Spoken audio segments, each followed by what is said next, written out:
Hello friends, তোমরা সবাই কেমন আছো? আশা করি খুবই ভালো আছো। আমি তো খুবই ভালো আছি।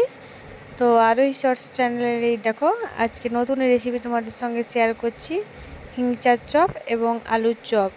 তো আমাদের এখানে খুবই ঠান্ডা পড়েছে, মানে বৃষ্টি হয়েছে, তো ওয়েদারটা খুবই ঠান্ডা ঠান্ডা। তো আজকে সবাই মিলে ডিসাইড করলাম তো মুড়ি এবং তেলে ভাজা খাওয়াবে। দেখো এইদিকে আমার বৌদি এবং আমার হাজব্যান্ড দুজনে মিলে বানিয়ে নিচ্ছে হিংচার চপ, আলুর দম এবং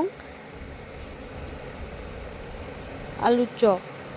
তো আমাদের রান্না কমপ্লিট। এই দেখো আমরা খেতে চলে এসেছি। খাওয়া আমাদের হবে এবার। তোমরা যারা যারা ভালোবাসো তো সবাই প্লিজ এসো।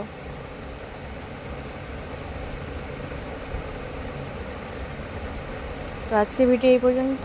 Good night, tata, bye bye.